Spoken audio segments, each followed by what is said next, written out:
ColinWhoCares is on the line. Colin Ridell. G'day, Col. Good morning, Gavin. Good morning, John. Morning, mate. I'd just like to have a chat to you about yesterday's news reports from Biosecurity, where they found they weren't going to proceed with any prosecutions in relation to the ABC 730 report showing that turtle getting cut up alive. They stated, I haven't seen the media release, but they stated and was aired on radio and television that they had no proof of who it was or where it was. Now, I know for a fact they spoke to Rupert Inhofe, who actually filmed that incident, for 43 minutes on the 20th of the 3rd. So I'm very happy Andrew Powell's putting a broom through those departments, because there's obviously either some idiots in there or there's some liars in there, and I'm not really sure which. Yeah, I haven't seen the media release either, so I've only seen, I think there was it today in the paper, there was a small report about the outcome of that investigation, so I'll endeavour to find out more, Colin, and come back to you.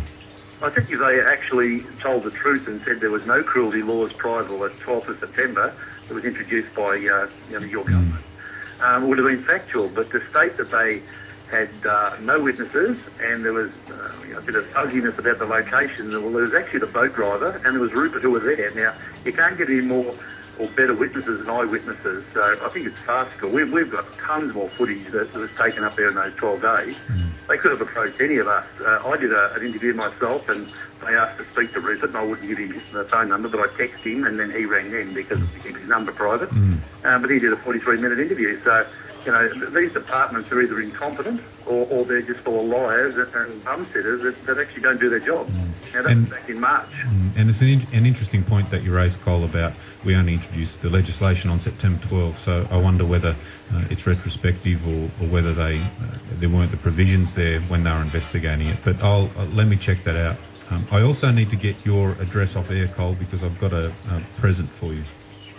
Yeah, well, I hope it's not a dead dugong or a dead turtle or a dead crocodile, mate, because I'm getting shocked. I've seen enough of these animals getting butchered up here in North Queensland. Yeah.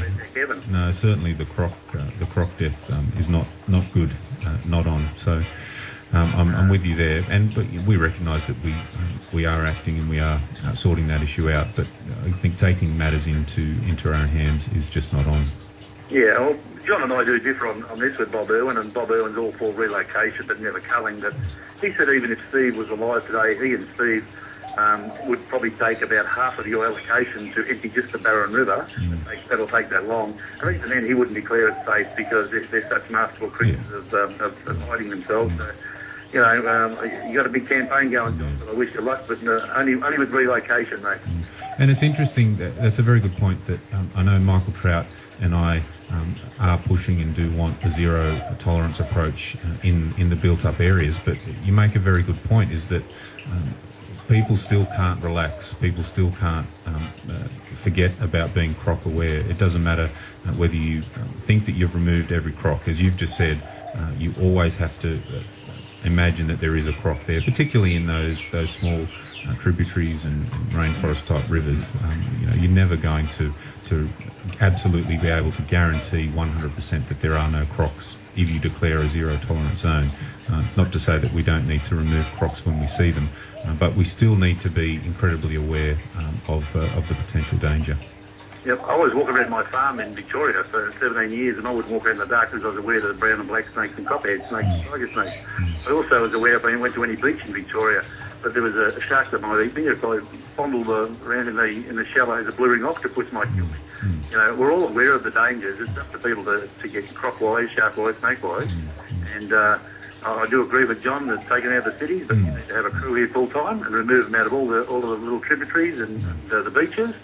But relocate them to, he's better set up a croc farm and make a new business or somebody will, you know. There's a lot of, ideas to be thrown around.